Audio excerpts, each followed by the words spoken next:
Good morning, good evening, good afternoon, depending on where you are. Today is September 23rd, and this is another of our bi-weekly meetings. And actually, we are meeting each other again for the past 3 weeks in a row. So that's pretty exciting. It's so much fun talking with you all. And quick announcements. I have two. The enhancements freeze is super close, which basically means if you need a cap and you need an approval for a cap, you have about 2 weeks to get those merged, approved, reviewed, and everything. I linked the official release for 120 in the agenda as well. If you need help, please reach out, and we can definitely try to squeeze those 2 weeks. It's way not enough time, but I'm pretty sure we can work something out.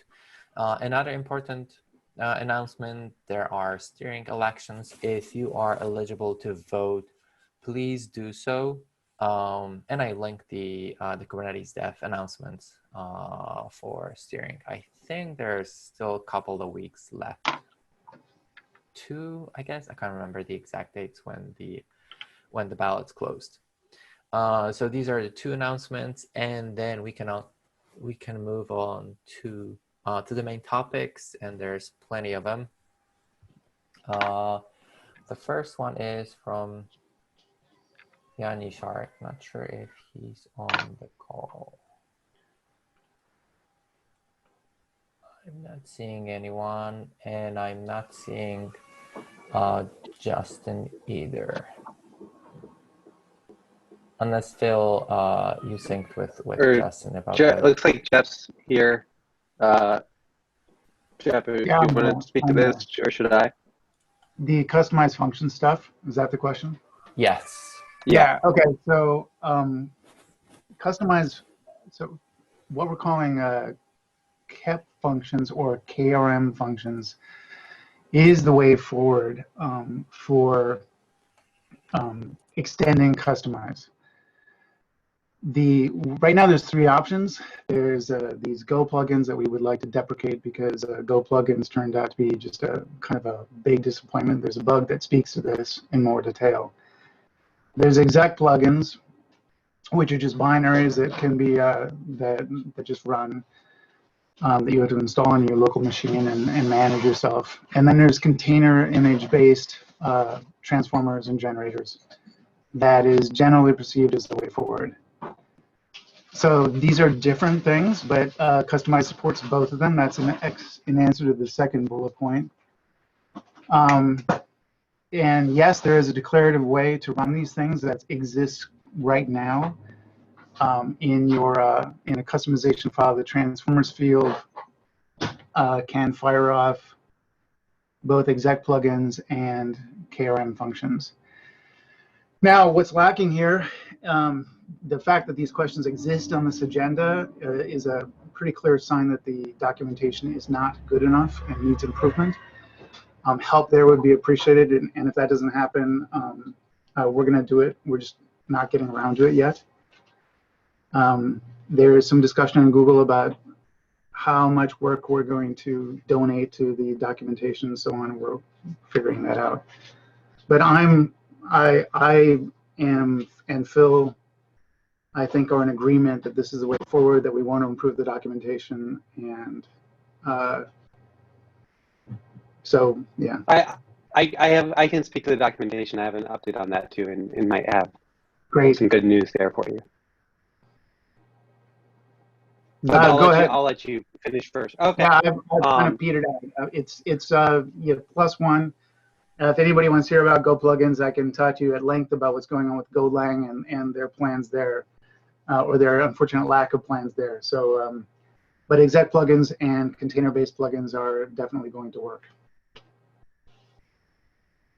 Cool. And so for the docs, I can say that I've had Siam working for the past about a month or month and a half on the docs, and they showed me a demo this morning that looks I was really happy with. I tried to get them to present it here, but they wanted it to look really polished before they present it. So they're going to present during the next SIG CLI meeting in 2 weeks. But they have worked on integrating the Control book, the current customized page, and content from the Kates.io website into a single page, deduped content across the two, expanded reference documentation for Control and customize and done these sorts of things. And the plan is, once that's essentially more mature in about 2 weeks, and we have kind of this page with all content integrated, they are going to focus on expanding the reference documentation for a couple gaps, which includes a couple customized pieces. Components, I think, could use, it has a guide, but the reference documentation is relatively empty. This could easily be added to that list. Sam has done a great job of really knocking this stuff out quickly, so I'm really optimistic about how, if there's anything we feel is underdocumented, I think they could do it very quickly and do a good job. And they'll also be filling in some gaps in the Control documentation. The Control alpha debug command is not well documented in the book or really anywhere on our web documentation. So take that on as well. And it's also an opportunity for TUI and crew could also go on that same page, and we could add guides or reference there as well. So the TLDR is Siam is probably going to present in 2 weeks, an integrated page. And if we could maybe put together a bug, I don't know, Jeff, what's the best way of doing this? Should we put together a bug list where we just start adding items there of things that we know are underdocumented, and they can pick up from that list? Absolutely, yes. Okay, so I'll come up with something. And maybe it'll just be a single issue that I'll post, and then you can comment on the issue or something like that, and we can yeah, I mean, track items that way. I think what's happening here, there's a lot of documentation, but there's just not a clarity about the decisions. My own opinion is that the legacy plugins, because I know the code path, they don't hurt, but we should be clear that, in other words, we can keep supporting them. It's not a problem.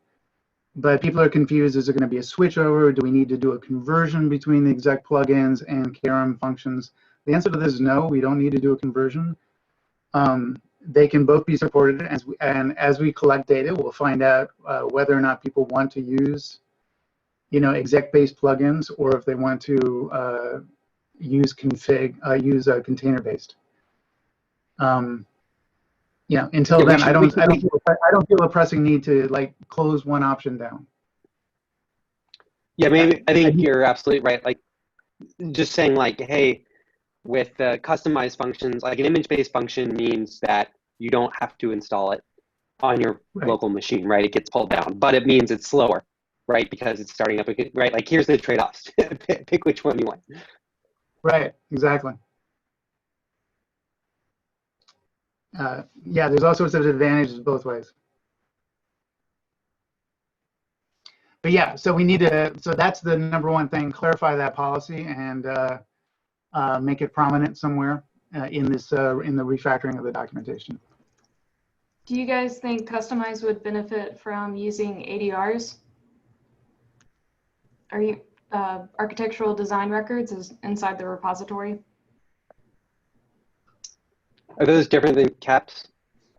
It's a little bit different than CAPS. You can see the discussion I was having with Celeste around ADRs, where she had proposed using ADRs for the kind of like the naming working group that's happening. And I actually was on the side of, could we use CAPS for this and just maybe keeps CAPS inside the project? But instead, it's more specific to an individual decision. Like, this is a decision point here, and that we're deprecating Go plugins. And now you have a choice between exec plugins and image functions. I'd love to learn more about that. It sounds like it might be a good idea. Do you recommend it? I use ADRs for all of my internal projects. And I think we probably use them really similar to like Python PEPs. which are a little bit different from caps. Caps are like an essay, and then ADR is like the minimum amount of information that you need to convey around a decision. And that's one of the benefits of it. Maybe that sounds like kind of like we've been thinking about the FAQ, that like the coup control FAQ. It sounds like that there's a similar, it's addressing a similar need. So maybe we can, that would go on the docs page is my guess, right? Yeah, I'll post a link to that. I mean, as long as it's Yeah. clear, and as long as it's clear and discoverable, anything that makes it easier and to understand and is a good thing. Yeah. So this stuff is implemented. So putting it into CAP isn't going to help anybody discover what's going on. Putting in the documentation will help discover what's going on. And Bailey, why don't you? form of an ADR, I'm not sure what the form of an ADR is, but I like that you said it's brief. So that's good. Yeah, the idea is to encourage people when you make a decision, informally or whatever, just to go ahead and write it down. If you look at how many PEPs are out there, they'll do stuff like, we're going to make this release, like it'll be a patch release even. And this is specifically what we're targeting there. It's nice. If you make it more like a CAP and you don't keep them constantly up to date, that can be a problem. Would you send the template out to the list, and then we can follow up on the discussion there? It sounds like a good idea, though. Yeah, there it is. So I opened a PR for the FAQ, and I pinged SIG Contribex to get some insight into how other folks handled it. And Mr. Bobby Tables said that they usually prefer that goes in the developer guide or the specific contributing.markdown in SIG directories. So that's where I guess Contribex has seen that type of documentation going. Just throwing that out there. Yeah, but the problem with having too many places to look for docs means they will get lost, and having this right in the middle of the repo is a clear information. If I'm looking for something, I'm going to first look inside of the repo. And if there's a FAQ inside of the repo, there's a higher chance I'm going to look at it. So counterpoint to that, when I was going to add this markdown file to the repo under the docs folder, there's a maintainers directory and a nice document that Sean wrote up that has a bunch of like SIG CLI things in there and triage procedures. And I had never seen this doc before and knew it existed, right? So could we do this, since Siam is going to demonstrate next SIG CLI meeting, a docs page for SIG CLI that kind of tries to be umbrella of all the content related to SIG CLI. Maybe when we see that site, and we could have a discussion of like that might be a good place to service it, and like where a section would go there or something like that. Yeah, that's definitely a reasonable approach.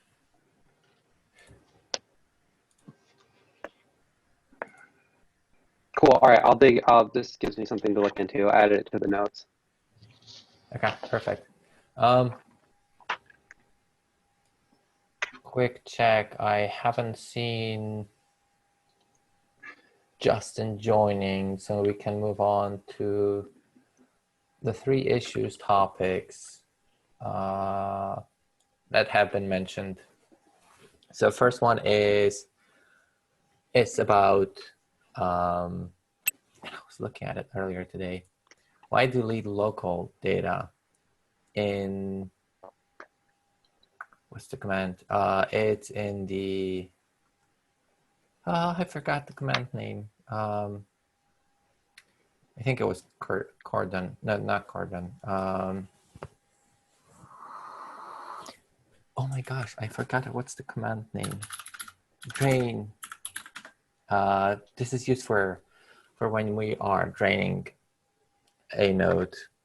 And the thing is that currently, if there are empty dir mounted within a pod, we require that you explicitly pass delete local data. And the confusion from that one is that the local data can be seen as all of data from within that particular pod. And since that particular flag is only targeting the empty tier data, but we still require that one explicitly being specified, there was a proposal to change the name from delete local data to delete empty dir data so that it is more explicit about what we are actually removing. Other option is that we remove the requirement of the flag. So the question is which approach people would prefer, and second of all, who's interested in working on that one? Can we do this safely? Like, is there any, like if someone was depending on, this flag getting a warning, and then we remove the flag, is there are we concerned at all that we're breaking some API compatibility, or is this like a bug that we're basically fixing? I mean, I'm inclined to say that removing that is not necessarily what I would suggest doing, but I would be in favor of renaming the flag. So we would go the usual route of let's deprecate, let's create a new one, and let's make another year working for both. We will probably change the warning from being use delete local data to use delete empty dir data.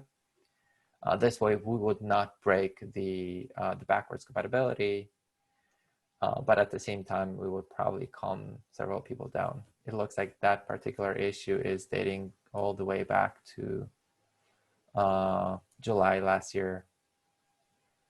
But we could also add a short flag. Yeah. For this thing, if the thing is like it takes too long for me to type, half a dozen characters or dozen characters, like okay, like we'll just add a dash, whatever, J, or I don't know, whatever, some unique letter. Yeah, I don't see any particular objections to introducing a short flag. Just looking at all the other flags that we have in that particular command. Yeah. You want me to type a response? Yeah, definitely. So this would be a very nice first-time issue for anyone interested in, and I'm noticing, and I haven't given the time to speak up the new people on this call, and I'm seeing at least Muhammad is a new one, and the rest, not sure her laptop dog is, but I think the rest seems familiar to me. So Muhammad, if you want to introduce yourself, tell a little bit about you, your background, what you're looking for in the SIG CLI. Hello, everyone. Though this is not my first time to join this meeting, maybe about 3 times, but this is the first time to introduce myself. So currently, I'm just a normal software developer. Then I'm curious about Kubernetes, and I use it for a while, just a side project. And I just feel like I want to contribute to this, how will I say it? Yes, this environment. So that's the only thing. I'm just novice. I didn't know much about the whole Go. I'm just learning it, but I want to contribute. This is just what I have in mind. Yes, that's it. Cool, welcome. Yeah. Nice to have you here. So I'll leave the answer to that particular issue also on the issue, and I'll at the same time I'll mark it as a good first time issue because it's pretty straightforward. The only thing you just need to remember that when you deprecate a flag, you need to wait a year from today, and only then you will be able to remove the old one. But that's pretty straightforward. Any questions, suggestions to this one? Okay. The next topic is coming from Yao. And actually, Yao will pick up an issue from Antoine. And the gist is, currently when you do kubectl delete, there's an option for, there's a Boolean option for specifying cascade or not. But actually, delete has 3 possibilities. And we don't expose all 3 of them. So there was a proposal to replace the Boolean flag for cascade and expose all 3 options that delete allows. And that will be in line with what we are doing in kubectl apply, or basically with dry run across all the commands, where previously we had a dry run being a Boolean flag. We currently are in a deprecation mode where we warn users that if you use dry run, you should be specifying one of the dry run client server or none. And we would probably do something similar to delete cascade. And the question is whether there is a cap required for this kind of change. This will be a bigger change, and it will be a breaking change in the long run.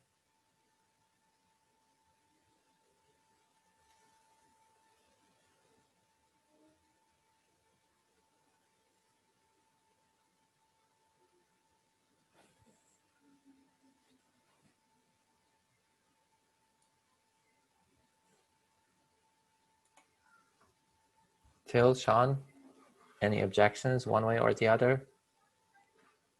Or do we want to at all expose all 3 options? Or in other words, do we want to expose the API that is backing the delete options in the Kubernetes?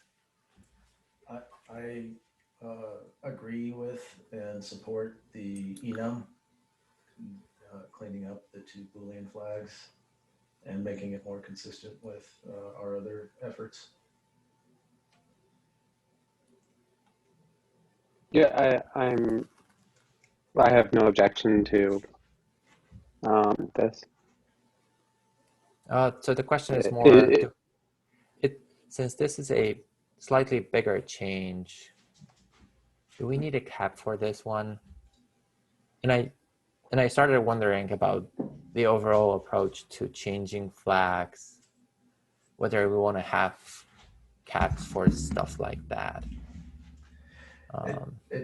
I'd be totally okay if everybody else wants to go this route of skipping the process since it's not anything new, and since the scope doesn't feel especially large, and we're not changing an API. Well, I take that back. We are changing an API, but as long as right, but release notes. Exactly. We're not breaking compatibility, right? Like we're adding new flags and keeping the old Booleans and making them hidden or something like that. That's the plan. From the initial PR that Yao put together, I've noticed that he was basically switching the old flag. So you basically keep the old flag for the next year or so until the deprecation expires. We would keep both functionality. So it would, if you pass the new option, it will work just fine. If you pass the old option, it would warn you that this is deprecated and that you should pick Cascade and then one of the 3 options. Yeah, that it'll work. It'll just print something to standard error. Yeah, that seems like a good approach. It will be working similarly to what we currently do with dry run. Okay. Yeah, I don't think cap's required for a small UX, a backwards compatible UX change to have an enumeration instead of a Boolean. Perfect. Uh, the next one is coming from Zach. Zach couldn't make it to the call, but he's basically asking, there was this topic where a couple of months back where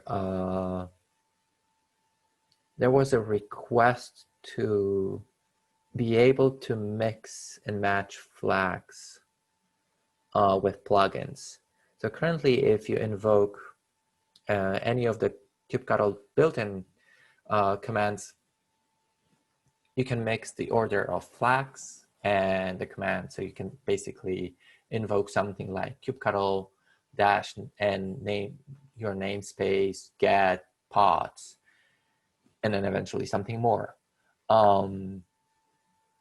That same flow is not possible with our plugins, because the way we do plugins is we parse the command, and when we figure out that this is a plugin or something that we don't know, we cut at this place and we pass everything starting from that command all the way to the end of the arguments, and we pass it directly to the plugin. So the initial approach was that we would be allowing the mixing, and unfortunately the code was not clean and there was a lot of corner cases. And if I remember correctly, both Brian and Jordan complained a little bit about it. And Zach currently updated his PR to warn users about this approach. And I still wonder whether we want to do something like that. Isn't it sufficient to have this kind of warning inside of our documentation? Or do we actually want to have this type of warning inside of kubectl? There's going to be, and already are, quite a few users who've butted their head up against this. I think that a warning or would be fine if we detect this condition. I think I've even done it where I did the flags before the. Yeah, I think I remember from previous discussion, like the nightmare scenario here, right? Is like you specify dash context to say I want to talk to a different cluster, and then it goes and uses the default cluster or something like that, and then you don't know that you're like deleting your production workloads instead of your dev workloads or something crazy like that, right? I think Mate, I think it would be better for our users to have the warning in the command as well as the documentation, because if we can see that they're doing this when we run the command, then it means that they either didn't read the documentation or they don't know they're doing it or they forgot or whatever it is, but we know they're doing the wrong. Like, I think we can look at it and say, this is definitely the wrong thing that you're doing. So if it all comes down to, like you said, if it's hard to do, then like maybe the time budget doesn't warrant the amount of investment this requires. But if we could provide a warning to them at the time we identify they're doing something that's going to misbehave, then that'd be great. Okay, I'll have a closer look at the PR once again, and I'll make sure that we have it covered properly. And does this relate to the PR that you looked at recently, Brian? Yeah, I was trying to find that one. There was another PR related to this, and I can't find it right now, so I'm looking through. All right, I'll dig through my email too. Brian was reviewing a PR that someone did where they took code out of Cobra and put it in kube control, and it rearranged the order of flags. I don't remember where it is though. Yeah, I don't either. It seemed like it worked. So it only dealt with global flags, and okay.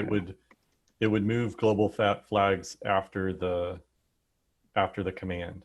So like namespace would work. The ones context related would work. And I found it. What number is it? It's 94290. I'll put the link in chat.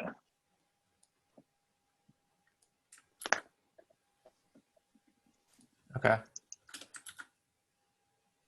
I'll add both, and I'll definitely check both of them and try to come up with something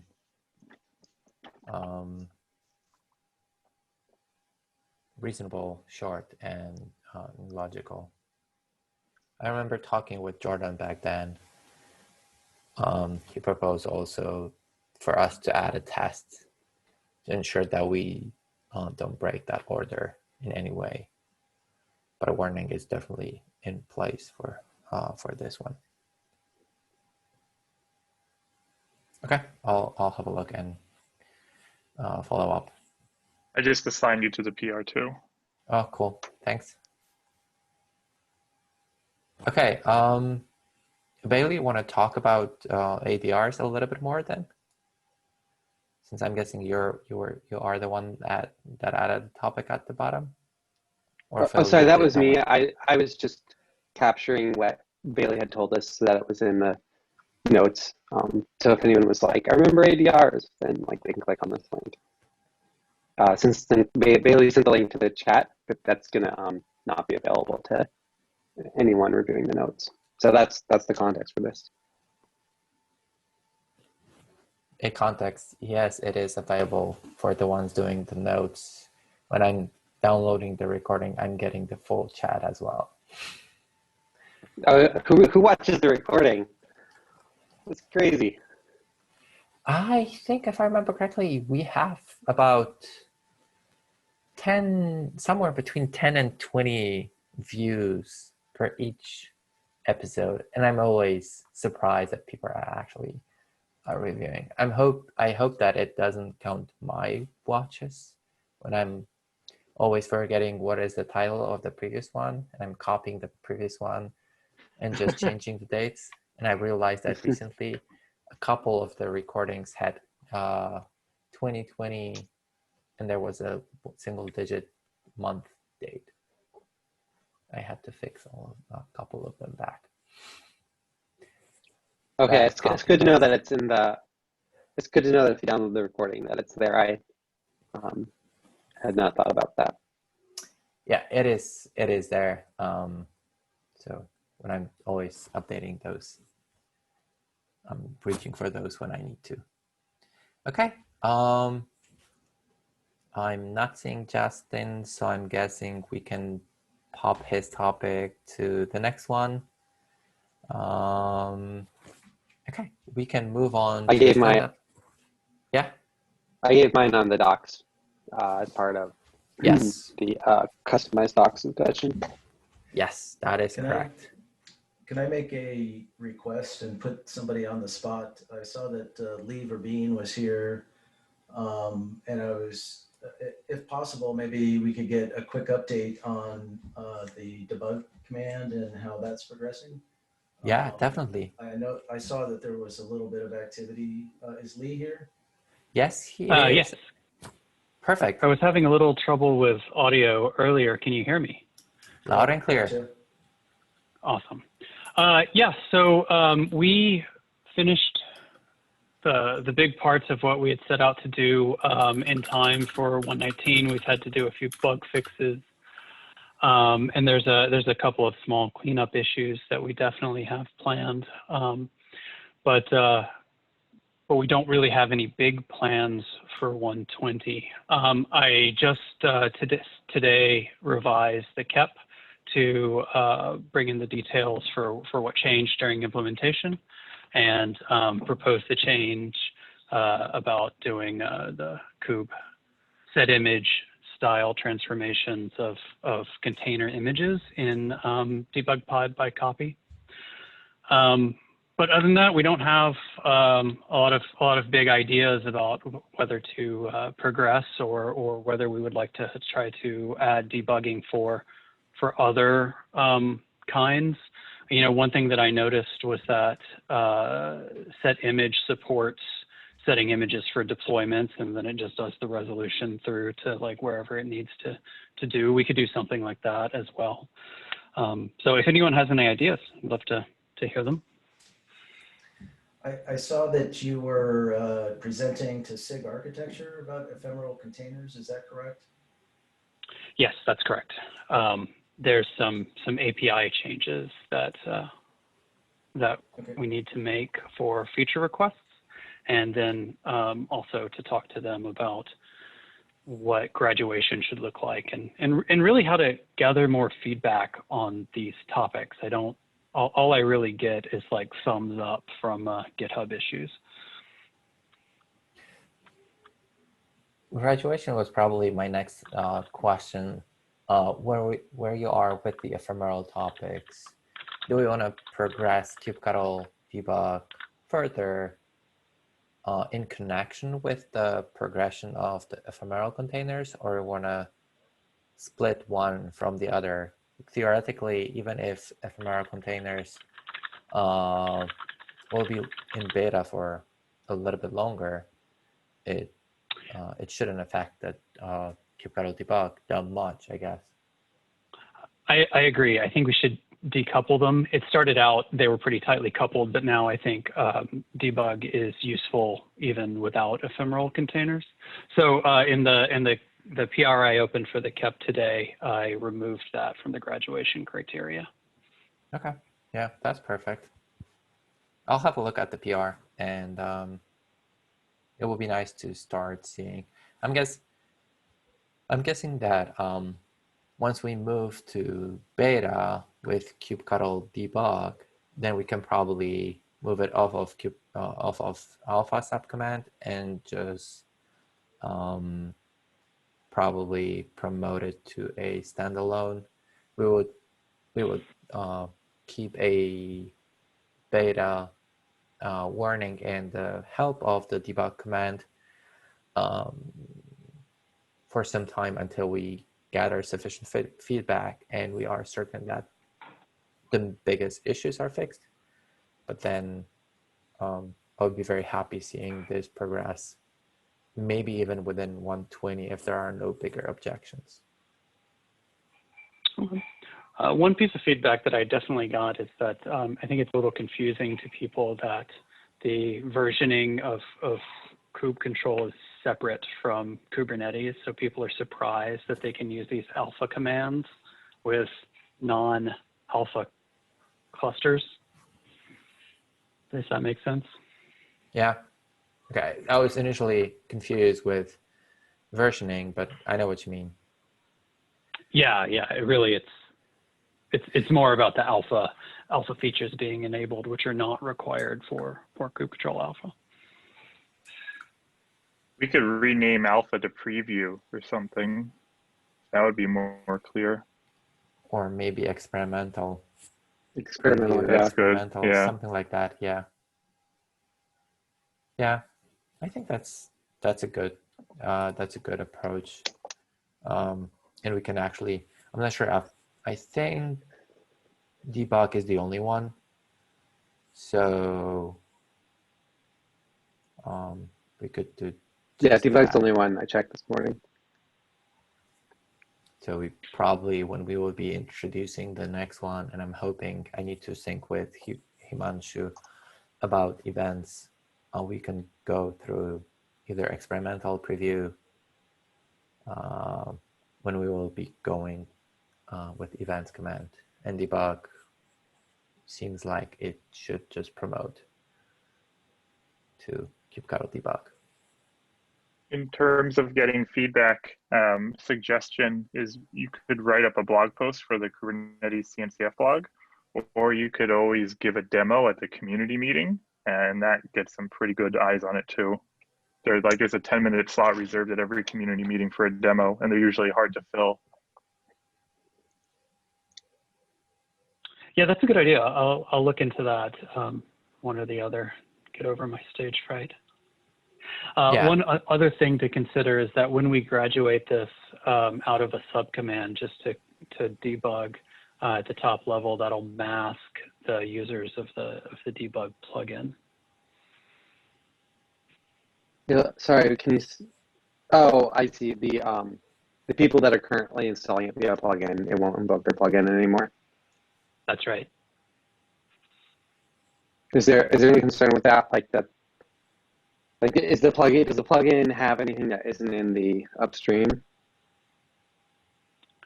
I'm Or not sure anymore. compatibility? I forgot exactly what the debug plugin does. The author of the plugin actually contributed to the built-in command.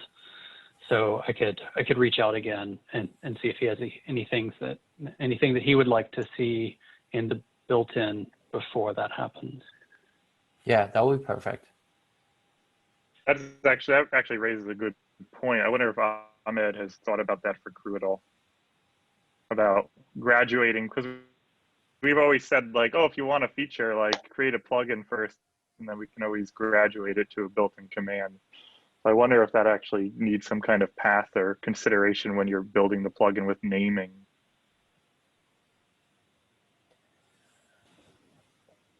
Yeah, don't name it the same thing that you'd want it to be the upstream command if you don't want it to override it, I guess, is the takeaway there. If I remember correctly, when we were creating the plugins, as one of the pointers to plugin authors was ensuring that your name is not a broad usage, and we reserve the ability to override any plugin name with a built-in command. So I'm guessing some kind of a debug ++ or something like that, if there will be missing functionality, would be the way to go with plugins. But yeah, it is a real problem, and I doubt there is a good path one way or the other. We could always add a warning, right? We can detect if, because I think the plugin detection happens before the command, right? Yeah, if I remember correctly. Yeah, so we should be able to detect if there's a collision and warn about it. Yeah, that would be reasonable. And maybe we could squeeze that in along the flags warning.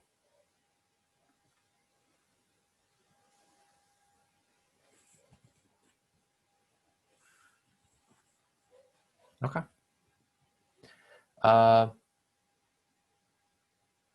Kui has some update. I've noticed that Nick was typing about Kui updates. Nick, you want to talk about it a little bit? Sure, yeah. So I added a link there for you guys to check out. It's just, this is still, not finished, work in progress, but it's coming along pretty well. So the one of the things, the constant refrains with Kui has been, how do we sort of, share new features? How do we get people to sort of contribute and to think of Kui as more than just, a terminal. It's a way of, of collaborating and sharing. And so what you see there in that link is it's just a static single page web app. So there's no credentials baked in, there's no back end, although the same experience worked locally in the Electron-based application. But so when you're there, you can see it's just hosted on some cloud object storage bucket. And when you're there, you can click around and actually view some of the notebooks that are there. These notebooks are just us, experimenting with the basic framework. Anyway, so the thought process was, this was some of the reasons I was asking those questions, Phil, last week. It occurred to us that there's sort of some point it begins to be a crossover between, if we think about a more notebook-like approach to the Kui terminal enhancement, there begins to be a bit of a crossover between a terminal and a way of documenting and bringing people into this Kubernetes world. So it's still a work in progress, but the hope is that there might be some ability to overlap here, and as we can then publicize new Kui features, new Kubernetes features, not only with static documentation, but as actual notebooks that people can either view in a static way, like I've had at this link, or in a way that can be imported and viewed in a fully reified form and in their local development experience. Anyway, so it's still a work in progress. We'll be fleshing out over the next week or two, and we'll be able to provide more details of how it's going. Cool. Just watch out for crypto mining. Yeah. So this is a static web page, so there's no Okay. attack points there. Got it. That's sort of that's sort of the realization here that once we have a more sort of this more notebook-like approach, this input-output experience that we have locally can be captured and broadcast into this kind of static web page context without too much loss of generality. In fact, we can even capture some of the interaction points. For example, if you look at some of those notebooks and you see a table, you can actually click on the table and see the drill down to the sidecar, actually see the details of that particular resource. And this is all happening purely offline in that particular experience. And maybe at some point, if this proves out, we could offer, import or fork or clone buttons in the static experience so that people can gracefully transition over to a local experience where they're targeting their actual cluster. But I also thought there might be some interesting crossovers with Kustomize. It also occurred to us as we were working through this that if we're going to make a notebook that explains a certain feature, whether it's an IBM internal feature, for IBM customers, or whether it's a general Kubernetes feature, being able to explain it in a way that can be repeatable kind of requires us to encapsulate that particular exercise, for example, so that it's namespaced, just for example. But also, once it's encapsulated into a more demo environment, people need to be able to customize it into for their own needs. So it seems like there might be an opportunity here to not only sort of shift to a more notebook-like UX for the tool, but also to bake in Kustomize almost from the start, so that all of the experiences that we're documenting and sharing are properly encapsulated, but also properly generalizable for actual use cases. And if we can find a way to slot Kustomize in for all these notebooks, so that this kind of dichotomy between templates and customization opportunities is surfaced in the experience, that might not only help notebooks, but also just help users generally. So that particular link does not have any of the customized stuff yet, but that was the thought occurred to us as we were going. You'll see in the link that there is the ability to twist out and see the source for example, the deployment that you're applying. So the thought is maybe we could also then, if this is customized based deployment example, extra links could be offered there for customizing. Cool. And not just customized, but probably group control commands or crew or whatever the thing is for documenting. That's right. Yeah. So it's customized, baked in, but also, yeah. Then I think that we have this idea then that's being able to present to bring in the fold every time we have a new crew plugin, for example, we could make a quick and dirty notebook for it, and it could either be slotted into its own standalone notebook to explain that particular plugin, or alternatively, we could have kind of meta notebooks. For example, if we want to have a certain kind of dashboard that brings together a combination of crew plugins that we think may have some sort of play in concert in some way. Like Popeye seems like a good kind of plugin to fold into a kind of overview notebook. I want to understand the health of my cluster, for example. And so if we could think about then, trying to come up with a collection of notebooks that group together crew plugins into larger, more meaningful wholes, that might be another opportunity here. Cool. This is kind of like the more interactive alternative to the ASCII cinema style documentation, right? Where it's pre-recorded static set of interactions, but in this case, the human's actually clicking stuff and so yeah. nice. And cool. in contrast to something like Katacoda, we're hoping that the UX is much more conventionally a notebook, and so that is that it's more self-guided. You can choose to read the pre-executed input output, or you can click and modify any one of the inputs, just like you would in a Python notebook, a Jupyter notebook, modify it or just re-execute it in the context of your cluster. Anyway, so that's enough for me. So that's just wanted to let you know where we are. We may want to, you may want to just in the back of your head think about, would this make sense to embed in the Hugo site? And so like it's a top level, you know, notebooks or examples, or I don't know what we want to call it, but thing there, and then kind of renders within that site, or is it something that we link out to from that site? Yeah, absolutely. I was thinking about that very much. That's this static web page. I think you saw it loads pretty quickly. The resource requirements are low enough, and there's no security implications. And so iframing it or whatever, web viewing it into other larger contexts seems like it's something we should think about. Yeah, if this plays out. This is definitely still on the experimental stage, but yeah, good idea. Cool. Thanks. It's always great to see these like ideas coming up and how they evolve as they become more mature. Yeah, it's exciting. Thank you. Yeah, thanks a lot, Nick. That looks pretty cool. Okay, final call for any updates, stand-ups, or anything you want to share with the rest of the group?